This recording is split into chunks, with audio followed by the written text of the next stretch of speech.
नमस्कार।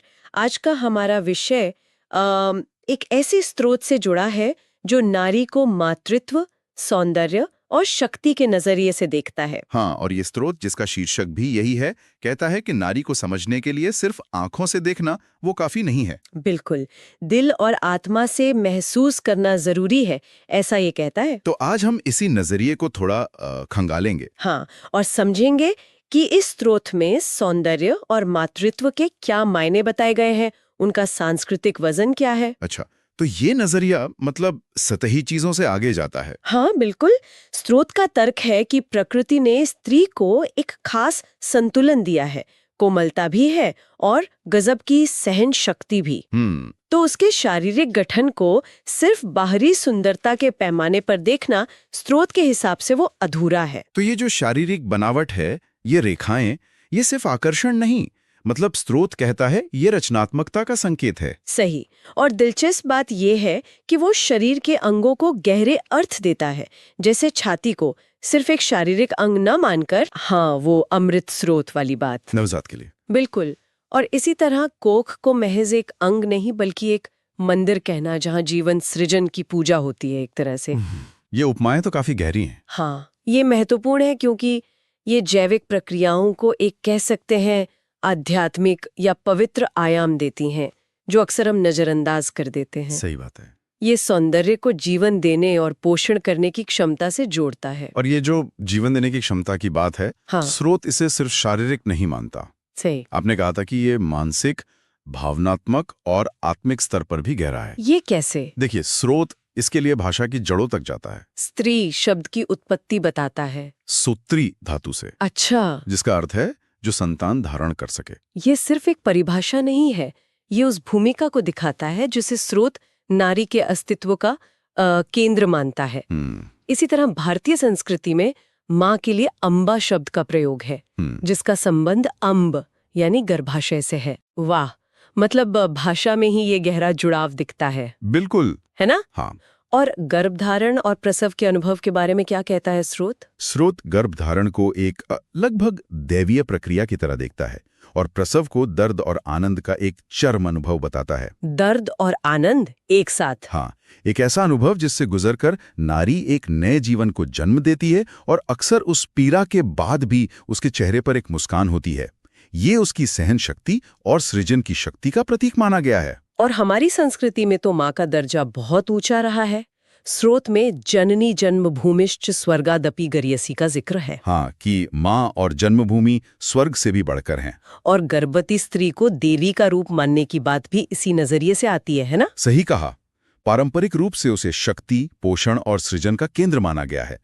लेकिन यहाँ एक विरोधाभास भी है जिस पर स्रोत इशारा करता है। हाँ, वो बात कि आज का समाज वो अक्सर नारी को उसकी बाहरी सुंदरता तक ही सीमित कर देता है। बिल्कुल, उसके उस रूप को जो जीवन देता है, जो पोषण करता है, उसे जैसे भुला दिया जाता है।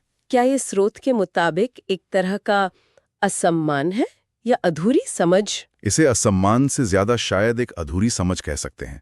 स्रोत के नजरिए से अगर हम पूरी तस्वीर देखें तो स्रोत का मुख्य संदेश यही लगता है, नारी सिर्फ एक शरीर नहीं है, उसमें एक पूरा ब्रह्मांड समाया हुआ है।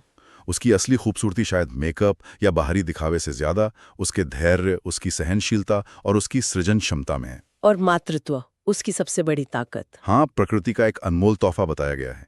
इसलिए स्रोत उसके शरीर और उसकी क्षमताओं के प्रति सम्मान और गहरी समझ विकसित करने पर जोर देता है। तो कुल मिलाकर ये स्रोत हमें क्या करने को कह रहा है? मतलब सिर्फ बाहरी रूप देखने के बजाय? हाँ, उसकी सृजन की शक्ति, मातृत्व की गहराई और उस सांस्कृतिक सम्मान को समझने की कोशिश करें जो उसे दिया जाना चाहिए या जिसका वो प्रतीक है। सिर्फ देखना नहीं। बिल्कुल, शोध का आग्रह सिर्फ देखने का नहीं बल्कि अनुभव करने का है। और यहीं पर हमारे लिए सोचने वाली बात यह है, हाँ, कि रोजमर्रा की जिंदगी में, हमारे आपसी व्यवहार में और समाज के तौर तरीकों में सिर्फ देखने से आगे बढ़कर इस स्रोत में बताई गई रचनात्मक और पोषण देने वाली शक्ति को सही मायने में महसूस करने और सम्मान देने का मतलब क्या हो सकता है? ये सवाल वाकई सोचने पर मजबूर करता है। नमस्कार। आज हम एक बहुत जरूरी विषय पर बात कर रहे हैं। हमने नारी स्वास्थ्य, समाज और सच्चाई नाम की सामग्री को देखा है।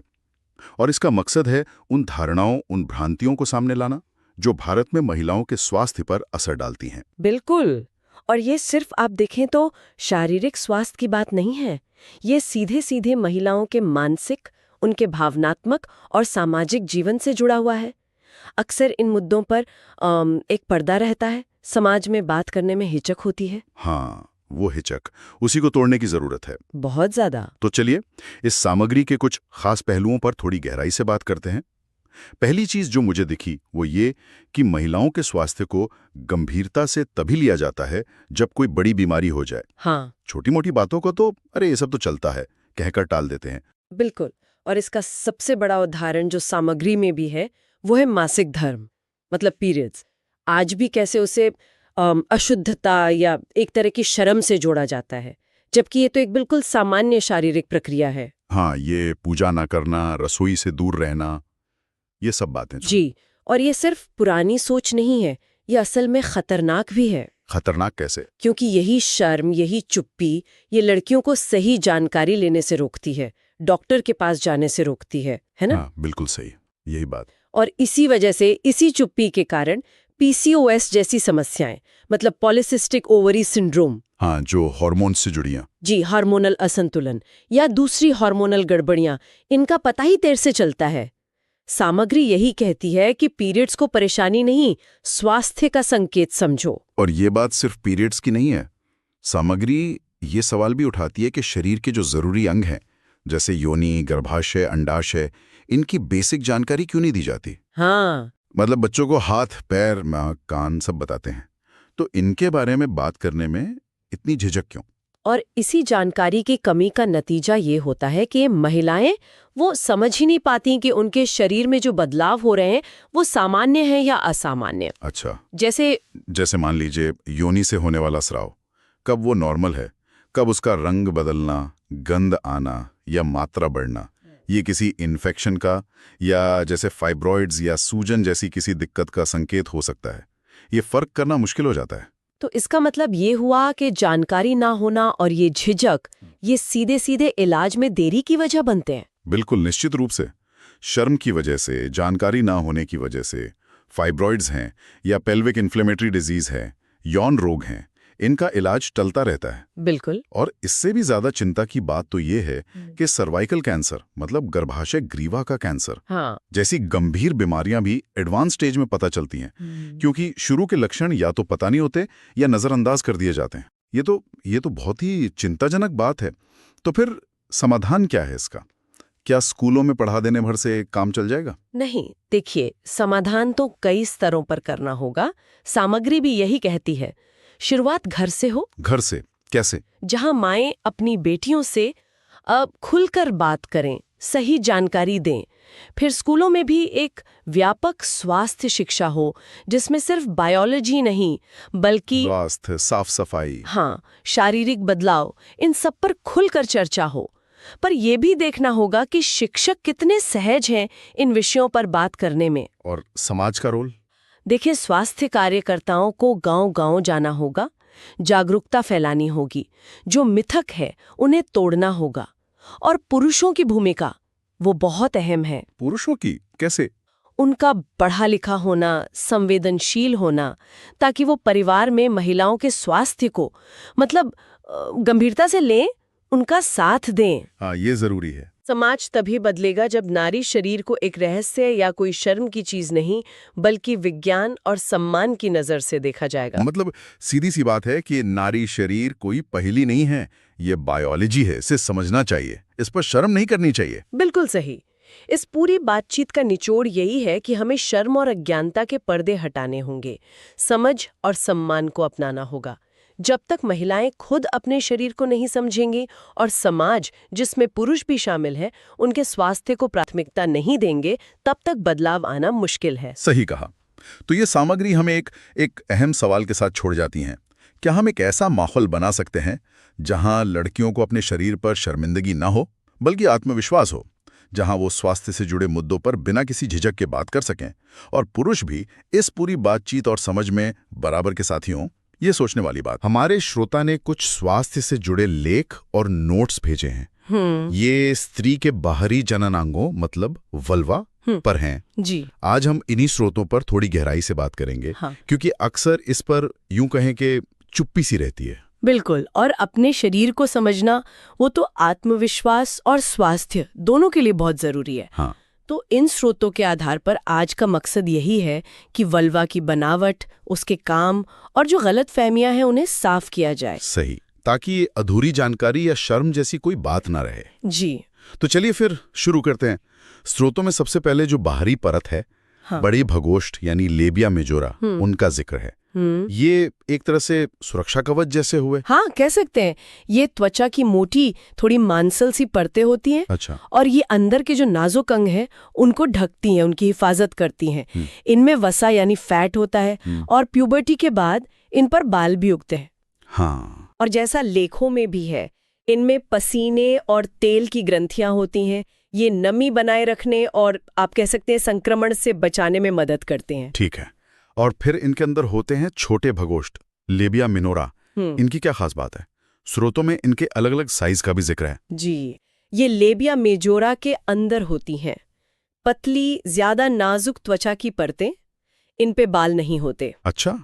इनका काम है सीधे सीधे मूत्र मार्ग और योनि का जो द्वार है उसको ढकना, उसे सुरक्षित रखना। और ये बहुत संवेदनशील होती हैं। यौन उत्तेजना के समय खून का बहाव बढ़ने से ये फूल भी सकती हैं। और हाँ, आपने सही कहा, इनके आकार, रंग, बनावट में बहुत विविधता होती है। मतलब ये सामान्य है? बिल्कुल सामान्य है। कुछ स्त्रियों में ये बड़े भगोश से बाहर झांकते हुए दिख सकते हैं, कुछ में बिल्कुल अंदर रह सकते हैं। कोई एक सही तरीका नहीं है, सब सामान्य है। ये जानना जरूरी है। अच्छा, अब आते हैं भग्नाशा यानी क्लिटोरिस पर। स्रोतों में कहा गया है कि ये सिर्फ एक छोटा सा उभार नहीं है। बिल्कुल नहीं। बाहर से देखने में शायद ये एक मटर के दाने जितना लगे, पर इसकी जड़ें अंदर काफी दूर तक फैली होती हैं। ओह अच्छा। और इसमें 8000 से भी ज्यादा नर्व एंडिंग्स मतलब तंत्रिका सिरे होते हैं। पुरुषों के लिंग का जो अगला सिरा है उससे लगभग 2 गुने। 8000? ये तो बहुत ज्यादा है। हाँ, इसीलिए ये शरीर का सबसे संवेदनशील हिस्सा माना जाता है। और इसका काम सिर्फ यौन सुख देना नहीं है, ये स्त्री की यौन पहचान का भी एक अहम हिस्सा है। ठीक है। और फिर क्लिटोरिस के ठीक नीचे वो मूत्र छिद्र और योनि छिद्र होते हैं। इनमें अक्सर लोग कंफ्यूज हो जाते हैं। हाँ, ये बहुत आम कंफ्यूजन है।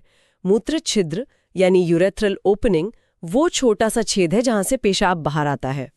ये क्लिटोरिस के नीचे और योनि छिद्र के ऊपर होता है।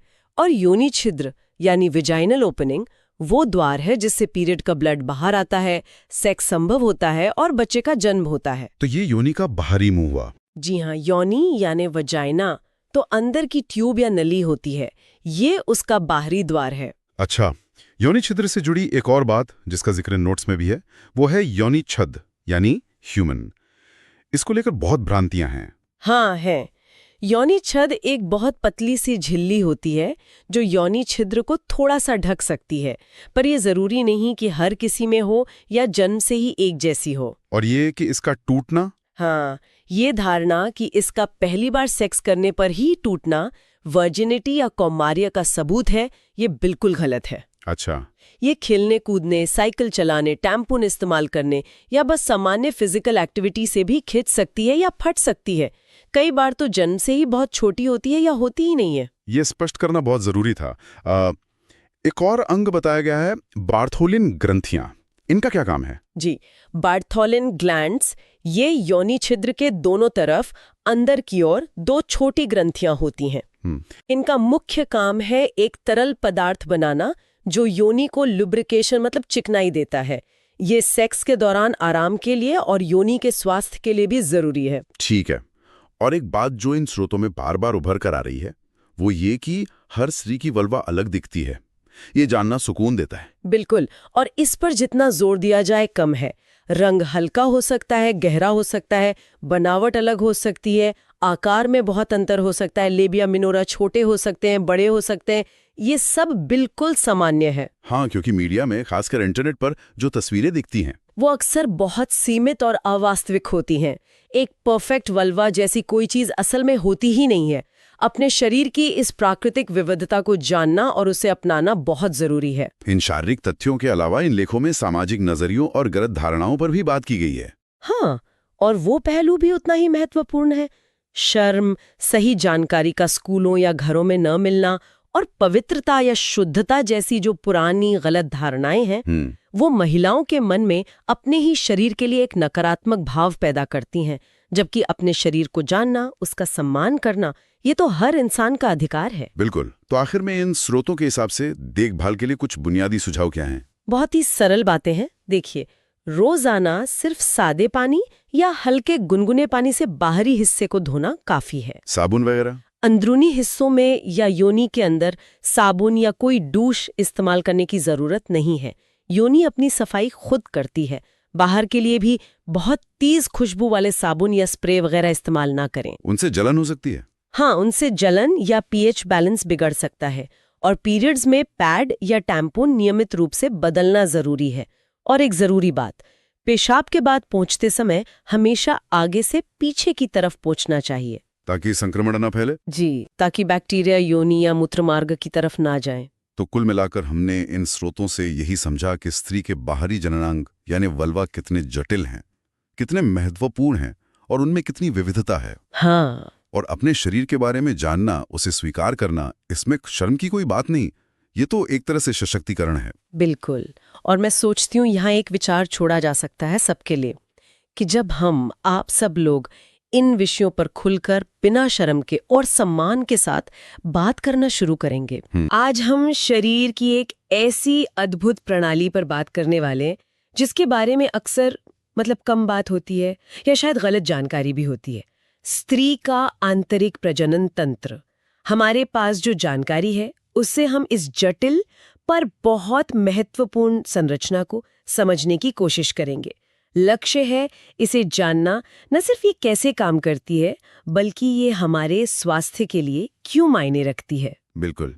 और ये सिर्फ कोई बायोलॉजी का चैप्टर नहीं है। ये शरीर की एक ऐसी व्यवस्था को समझना है जो सीधे जीवन बनाने से जुड़ी है। हम आज मुख्य रूप से 4 हिस्सों पर ध्यान देंगे: योनि मार्ग, गर्भाशय, फिर वो डिंब वाही नलियां और डिंब ग्रंथियां। ये सब मिलकर ही एक अविश्वसनीय प्रक्रिया को मुमकिन बनाते हैं। तो चलिए योनि मार्ग से ही शुरू करते हैं। स्रोत बताते हैं कि ये एक लचीली पेशीय नली है, पर सबसे कमाल की बात शायद इसकी फैलने की क्षमता है ना? इसमें वो कुछ खास सिलवटें होती हैं, रुगे कहते हैं शायद। हाँ, रुगे। वो इसे जरूरत पड़ने पर असाधारण रूप से फैलने में मदद करती हैं, जैसे प्रसव या संभोग के समय। हाँ बिल्कुल। और इसकी अपनी एक बहुत ही अच्छी, कह सकते हैं, सुरक्षा प्रणाली भी है। इसमें लैक्टोबैसिलस जैसे अच्छे बैक्टीरिया होते हैं। वो लैक्टिक एसिड बनाते हैं और ये एसिड वाला माहौल जो है वो खराब कीटाणुओं को बढ़ने से रोकता है, इन्फेक्शन से बचाता है। और मजे की बात यह है कि ये अंग अपनी सफाई खुद रख सकता है। अच्छा, वो जो बाजार में कठोर साबुन या खास क्लीनर मिलते हैं वो असल में नुकसान कर सकते हैं। वो बिल्कुल कर सकते हैं। वो उसका जो प्राकृतिक संतुलन है उसे बिगाड़ सकते हैं। उससे संक्रमण का खतरा बढ़ सकता है। प्रकृति ने इसे काफी आत्मनिर्भर बनाया है। ये जानना तो बहुत जरूरी है। अच्छा, अब गर्भाशय की बात करते हैं। स्रोत कहते हैं कि ये उल्टी नाशपाती जैसा होता है, करीब 3.5 इंच लंबा। यही वो जगह है जहां भ्रूण पलता है।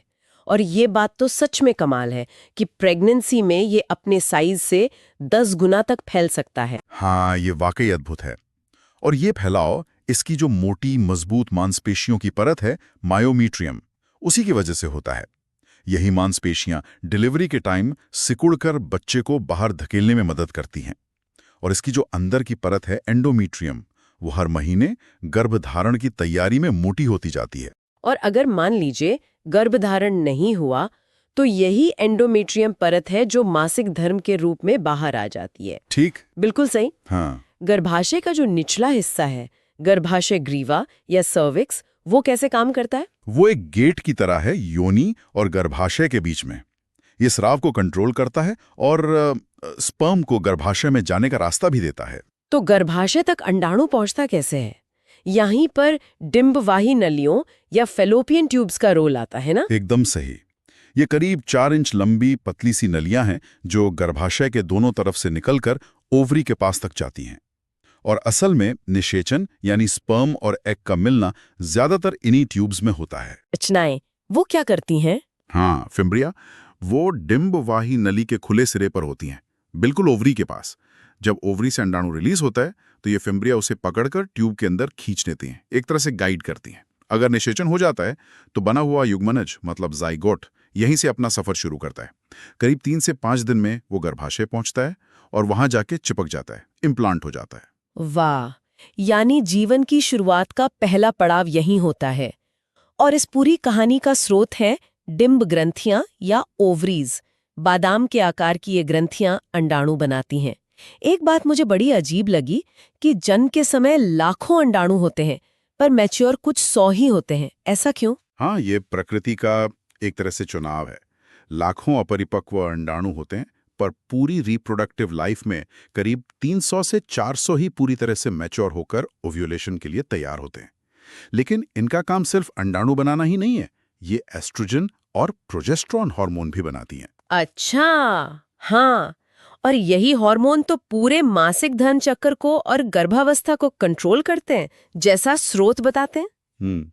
ये सब कितना जुड़ा हुआ है एक दूसरे से। मतलब अंडाणु का बनना, उसका निकलना, फिर ट्यूब से गुजरना, गर्भाशय का तैयार होना और इन सब पर हार्मोन का नियंत्रण। बिल्कुल, ये एक बहुत ही बारीकी से कोऑर्डिनेटेड और ऑटोमेटिक प्रक्रिया है। हर महीने ओवरी से अंडाणु निकलता है, ट्यूब में जाता है जहां फर्टिलाइजेशन हो सकता है, और फिर गर्भाशय या तो पोषण के लिए तैयार होता है या फिर अपनी परत को हटा देता है। तो संक्षेप में कहें तो स्त्री का आंतरिक प्रजनन तंत्र सिर्फ कुछ अंगों का समूह नहीं, बल्कि एक बहुत जटिल, गतिशील और सच में एक विस्मयकारी प्रणाली है। इसे समझना कोई टैबू या वर्जित विषय नहीं होना चाहिए, बल्कि ये तो जरूरी है। सही कहा आपने। और इस जानकारी का महत्व सिर्फ बायोलॉजी समझने तक ही नहीं है, यह हमें शरीर की इस अद्भुत क्षमता के प्रति एक सम्मान सिखाता है। जरा सोचिए, जब हम ये समझते हैं कि ये प्रणाली कैसे जीवन को संभव बनाती है, उसका पोषण करती है, तो क्या ये समाज में स्त्री शरीर और उसके स्वास्थ्य से जुड़ी धारणाओं को और अधिक सम्मानजनक और संवेदनशील बनाने में मदद नहीं कर सकता? आज हम एक ऐसे विषय पर बात कर रहे हैं जो अक्सर थोड़ा नजरअंदाज हो जाता है, लेकिन ये बहुत महत्वपूर्ण है। हाँ। प्रजनन चक्र मतलब रिप्रोडक्टिव साइकिल। हाँ। हमारे पास जो जानकारी है वो प्रजनन चक्र ज्ञान और जागरूकता नाम के स्रोत पर आधारित है, और हम इसी से मतलब मुख्य बातें समझने की कोशिश करेंगे। ये सिर्फ एक बायोलॉजिकल चीज नहीं है, है ना? ये जीवन, स्वास्थ्य, समाज सबसे जुड़ा है। तो कोशिश रहेगी कि इसे आसान बनाएं और देखें कि ये स्रोत हमें क्या बताता है। हाँ। तो चलिए शुरू करते हैं एकदम बेसिक से। ये जो प्रजनन चक्र है ये आखिर है क्या? हाँ, देखिए, ये महिलाओं में प्यूबर्टी से शुरू होता है, मतलब जब वो युवा होती हैं, और ये मेनोपॉज तक, मतलब जब पीरियड्स बंद होते हैं तब तक चलता है। ये एक तरह की मासिक प्रक्रिया है, हर महीने होने वाली। औसतन ये 28 दिन का होता है, पर हाँ 21 से 35 दिन के बीच भी बिल्कुल सामान्य है। और इसे समझना बहुत जरूरी है, मतलब गर्भधारण के लिए, गर्भ निरोध के लिए और ओवरऑल हेल्थ के लिए भी। ठीक है, तो इसमें होता क्या है असल में? स्रोत इसके कौन से मुख्य चरणों की बात करता है? मतलब स्टेप्स क्या हैं? हाँ। स्रोत इसे 4 मुख्य फेज या चरणों में बांटता है। पहला है मासिक स्राव, मतलब पीरियड्स, जो आमतौर पर 3 से 5 दिन चलता है। ओके। इसमें वो गर्भाशय की जो अंदरूनी परत होती है वो बाहर निकलती है, क्योंकि पिछले महीने गर्भ नहीं ठहरा। ओके। और दूसरा है फॉलिकुलर फेज। ये पहले दिन से करीब 13वें दिन तक का समय होता है। इसमें एक खास हार्मोन है FSH, फॉलिकल स्टिमुलेटिंग हार्मोन। ये अंडाशय में अंडों को, मतलब एग्स को मैच्योर होने में मदद करता है और गर्भाशय की परत फिर से बनने लगती है, मोटी होने लगती है। और फिर आता है वो ओव्यूलेशन। बिल्कुल, तीसरा चरण वही है, ओव्यूलेशन। ये लगभग 14वें दिन के आसपास होता है। एक और हार्मोन है LH, ल्यूटेनाइजिंग हार्मोन। जब इसका लेवल बढ़ता है तो सबसे मैच्योर अंडा अंडाशय से बाहर निकलता है। अच्छा। हाँ, और यही वो टाइम है जिसे अक्सर फर्टाइल विंडो कहते हैं, मतलब जब प्रेगनेंसी के चांसेस सबसे ज्यादा होते हैं। एग्जैक्टली। पर ये अंडाणु ज्यादा देर एक्टिव नहीं रहता, करीब 12 से 24 घंटे बस। सिर्फ 12 से 24 घंटे? ये तो सच में बहुत छोटा समय है। और इसके बाद क्या होता है, चौथा फेज? हाँ, वो विंडो वाकई काफी छोटी है। चौथा और आखिरी चरण है लूटियल फेज। ये ओव्यूलेशन के बाद से अगले पीरियड तक चलता है, मतलब लगभग 15वें दिन से 28वें दिन तक। अब यहाँ 2 बातें हो सकती हैं। अगर अंडाणु फर्टिलाइज हो गया, मतलब निषेचन हो गया, तो वो गर्भाशय में आकर इम्प्लांट होता है और प्रेगनेंसी शुरू। लेकिन अगर ऐसा नहीं हुआ तो फिर हार्मोन का लेवल गिर जाता है, खासकर प्रोजेस्टेरॉन का, और गर्भाशय की परत टूटने लगती है, जिससे अगला पीरियड शुरू हो जाता है। ये पूरी प्रक्रिया हार्मोन्स के एक बड़ी ही सटीक, मतलब डेलिकेट बैलेंस पर चलती है। हाँ, ये हार्मोन्स का संतुलन, ये तो वाकई कमाल का है। लेकिन जैसा स्रोत भी इशारा कर रहा है, हमेशा सब कुछ इतना नॉर्मल नहीं रहता, कई बार इसमें गड़बड़ियां भी होती हैं। हाँ बिल्कुल, और इन पर ध्यान देना बहुत जरूरी है। स्रोत कुछ लक्षणों की तरफ इशारा करता है जिन्हें नजरअंदाज नहीं करना चाहिए। जैसे मान लीजिए ब्लीडिंग बहुत ज्यादा हो रही है, या बहुत कम, या पीरियड्स में दर्द इतना ज्यादा है कि सहा ना जाए, उसे डिस्मेनोरिया कहते हैं। डिस्मेनोरिया, अच्छा। हाँ, या फिर साइकिल बहुत इर्रेगुलर हो गया है, कभी जल्दी कभी देर से, या फिर कई महीनों तक पीरियड्स आ ही नहीं रहे, उसे एमेनोरिया कहते हैं। ओके, और इन सब के पीछे कारण क्या हो सकते हैं? स्रोत कुछ बताता है? हाँ, कई कारण हो सकते हैं। हार्मोनल असंतुलन, मतलब हार्मोन्स का गड़बड़ होना, ये एक आम वजह है। इसके अलावा पीसीओएस, पॉलिसिस्टिक ओवरी सिंड्रोम, ये भी काफी कॉमन है आजकल। हाँ, सुना है इसके बारे में। बिल्कुल। फिर थायराइड की समस्या हो सकती है, बहुत ज्यादा स्ट्रेस, तनाव का भी असर पड़ता है, या फिर गर्भाशय से जुड़ी कुछ कंडीशंस होती हैं, जैसे एंडोमेट्रियोसिस या फाइब्रॉइड्स, ये भी कारण हो सकते हैं। तो स्रोत यही कहता है कि इन संकेतों को सीरियसली लेना चाहिए। मतलब मैसेज साफ है कि शर्माना नहीं है, या बस घरेलू नुस्खे नहीं आजमाने, डॉक्टर से मिलना जरूरी है। बिल्कुल, सही टाइम पर जांच करवाना, जैसे अल्ट्रासाउंड हो गया या हार्मोन के टेस्ट हो गए, इससे प्रॉब्लम समझ में आती है और सही इलाज भी टाइम पर शुरू हो सकता है। अक्सर क्या होता है, हम इन संकेतों को मतलब मामूली समझकर टाल देते हैं। हाँ, ये तो होता है। पर ये असल में शरीर का एक तरीका हो सकता है मदद मांगने का। ये तो हुई स्वास्थ्य की बात, लेकिन स्रोत एक और बहुत जरूरी पहलू उठा रहा है, वो है सामाजिक धारणाएं और जो चुप्पी है इस विषय पर। हाँ, और ये एक बहुत बड़ा मुद्दा है। दुर्भाग्य से आज भी कई जगहों पर पीरियड्स को गंदा या अपवित्र माना जाता है। महिलाओं पर तरह तरह की पाबंदियां लगा दी जाती हैं, आप यहाँ नहीं जा सकती, वो नहीं छू सकती। परिवारों में भी माँ बेटियों के बीच अक्सर इस पर खुलकर बात करने में एक झिझक होती है। हाँ, ये तो है। बात है कि हम खुलकर बात करें, स्कूलों में सही जानकारी दें और पुरुषों को भी इस बातचीत में शामिल करें। पुरुषों को शामिल करना ये क्यों इतना जरूरी है? स्रोत इस पर क्या कहता है? देखिए, स्रोत बताता है कि पुरुष परिवार का हिस्सा हैं, वो पिता हैं, पति हैं, भाई हैं, बेटे हैं। जब वो इस पूरी बायोलॉजिकल प्रक्रिया को समझेंगे तो वो ज्यादा सपोर्टिव हो सकते हैं, है ना? सही बात है। ये सपोर्ट कई तरह का हो सकता है। इमोशनल सपोर्ट देना, पीरियड्स के टाइम शायद घर के कामों में थोड़ी ज्यादा मदद कर देना, या अगर कोई हेल्थ प्रॉब्लम है तो उसे गंभीरता से लेना, डॉक्टर के पास जाने के लिए कहना, साथ जाना, तो उनका समझना और साथ देना, ये सिर्फ महिलाओं के लिए नहीं बल्कि पूरे परिवार के माहौल के लिए अच्छा है। तो मतलब इस पूरी चर्चा का सार क्या निकलता है? हमने स्रोत से क्या सीखा आज? असल में हमने यही देखा कि ये प्रजनन चक्र सिर्फ एक मासिक घटना नहीं है, ये जीवन की निरंतरता का प्रतीक है, महिला स्वास्थ्य और उसकी क्षमता का आधार है। और इसे समझना, इसे सम्मान देना, ये सिर्फ महिलाओं की नहीं, हम सब की, पूरे समाज की जिम्मेदारी है। और जैसा स्रोत भी कह रहा है, जानकारी हमें ताकत देती है, जागरूकता से सुरक्षा मिलती है, और समझ से ही समाधान निकलते हैं। शायद सोचने वाली बात यही है आखिर में, कि ये जो जानकारी है, ये हमारे अपने रिश्तों में, हमारे समाज में जो एक चुप्पी है, उसे तोड़ने में कैसे मदद कर सकती है।